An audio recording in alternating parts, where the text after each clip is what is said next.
Рахмат. Кийинки сөз Адахан Кисанбаевичке берилет. Сиз айтсаңыз, мына лабораторияларда биоматериалдарды топтойбуз дейт да. Эмне максат, кандай материалдар бар?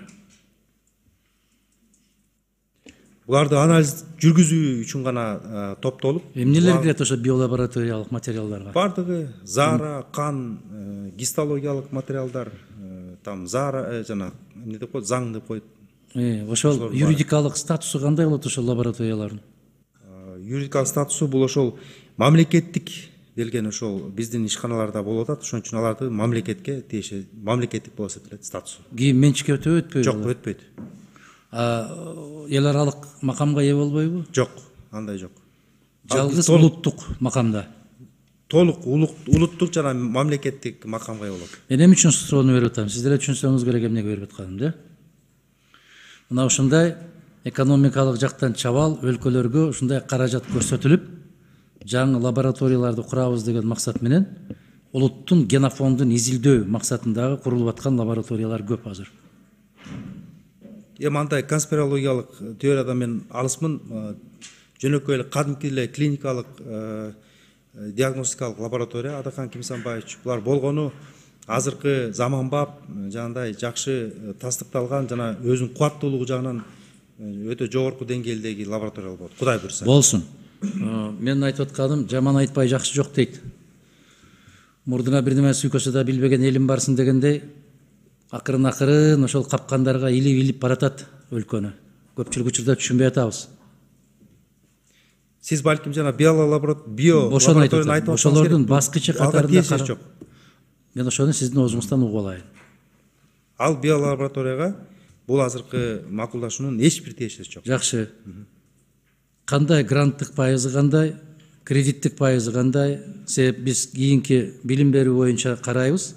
Булардын дагы максаты аябай керемет дагы, ичине чукуп киргенден кийин такыр башка максаттар чыгып аткан. Ошо билим берүү министрлиги менен саламаттык сактоо министрлигине биз өтө кылдат мамиле кылышыбыз керек болуп атат. Топтора. Жалпы бюджети $30 миллион, 20 миллиону грант, 10 миллиону кредит. Узак мөөнөт кеткен, узак пайыздан жеңилдетилген пайызы 1%. Бир гана бизди мындай бир оор жагдайга түртөтүлгөн жагдайы жеңилдетилген мөөнөттөн кийинкиси 1,5%га чейин көтөрүлүп кеткен жагы бар экен да.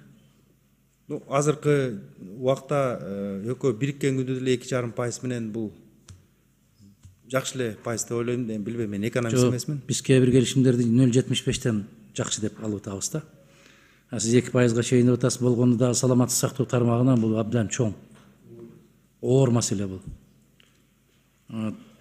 Ушул гана шарты бир аз адамды мындай бир туура бул Адахан Кимсанбаевич саламаттык сактоого түшкөн акчалар туура киреш алып келбейт, бирок бул калктын ден соолугуна деп арналган нерседен аянбаш керек. Бул мамлекеттин түзмө түз милдети болуп эсептелет. Ошон үчүн колдоп бериңиздер деп суранам. Рахмат. Биз ушуну сизге да чейинки жетекчилерге да кайрылдым, сизге да кайрылып кетейин. Кээ бир учурларда, кээ бир жагдайлар болуп атканда, жанакы бюджеттен бир тыйын алган жокпуз деп айтып аткан мезгилдерде сиздер айтып коюшуңуздар керек. Биз карызга алып атабыз. Биз карызга куруп атабыз. Карызды кайтарып беришибиз керек деген сөздү биздин кыргыздын кулагына күмүш сырга кылып илип коюшуңуздар керек, милдеттүү түрдө. Бекер берилип аткан жок. Бекер айлык көтөрүлүп аткан жок. Бекер лаборатория курулуп аткан жок. Мунун кайтарымы бар. Туура. Сиз кайтара албай калсаңыз, небереңиз кайтарат дегендей бир маалыматты бере жүргөнүңүз максатка ылайык болот деп ойлойм. Эми кол коюлуптур, башка маселе жок. Өзү негизи 3төн бири кредит экен, 3төн 2си тескерисинче. 3төн бири кредит, 3төн 2си грант. Туура да. Эмнеси туура эмес? Туура. Ошондуктан ушуну эске алуу менен саламаттык сактоо тармагына жеткиликтүү, эгер ушул пункттарда көрсөтүлгөндөй кылып ар бир оорукананын дарегин жазыпсыздар, бул кубанычтуу көрүнүш. Кийинки мындай бир 5 жылдан кийин Улан мырза айткандай, Нарын областында кандай жаңы пайда болду деп текшергенге жеңил болуп тургандай жагдайда болуптур, даректүү. Бул жерде йен менен көрсөтүлүптүр да, акча, каражат. Йена менен көрсөтүлүптүр. Ошондо доллар менен канча болуп атат? 7 миллион тегереги доллар. 7 миллионун тегерегинде каражат болуп атат. Ошо 7 миллион менен көп нерсени жасайсыңар ушул Чүй менен Бишкектин ичинде. Азыр бир гана онкологиялык борборду бир аппарат, өзүңүз билесиз, канча миллион турат? Ошону майдалап ар жакка чачпастан эле силер мындай максаттуу койбойсуңарбы? Бишкек шаарында онкологиялык борборго баягы Казакстанга барып, Ташкентке барып, Москвага барып, Новосибирскке барып өтүп келип аткандарды ушул жерге коюп койсоңор, ушул грант өзүн өзү 1000 эсе актайт эле го. Ар жерге жем чачкандай кылып чачкандан пайда жок го. Улуттук борбор, ушул улуттук эгемен өлкөнүн улуттук борборунда жаңы заманбап онкологияны эң башталыш баскычында аныктоочу аппарат жок. Канча жыл болуп кетти. Ар келген президент айтат: быйыл күздө буюрса болот, күздө болот. 4-үнчү президент кетти ушундай күздө болот деп. Качан? Мына ушул япондор берип аткан экен, ошолордун өздөрүнөн чыгат ушул аппараттар. Айтпайсыздар, бизге каражат, акча бербегиле. Консультанттардын кажети жок. Консультантты өзүңөр кошо бергиле дагы, ошол аппаратты алып келип биздин улуттук борборго орнотуп, биздин адистерди иштетүүгө үйрөтүп, окутуп коюп кетсеңер, биз ыраазы болобуз дебейсиздерби? Менимче ушунун пайдасы көп тиет го Кыргызстанга. Жооп берейин. Адагым Самаевич, сиз айткан маселе абдан туура, жүйөлүү, туура. Улуттук биздин жанагы борборлордо дагы ошондой заманбап, ультрасовременный аппаратура туруш керек. Мен аны дагы толук кошулам ага. Бирок бул долбоордун баштапкы максаты бул башталгыч медико санитардык жана жардамды жер жерлеринде сапаттуу көрсөтүү да. Мисалы үчүн эми борбордук туура ага да керек, бирок баары эле агылып келип, мына Жылдыз Талабековдун айткандай, келип эле Бишкекке тыгылабыз да.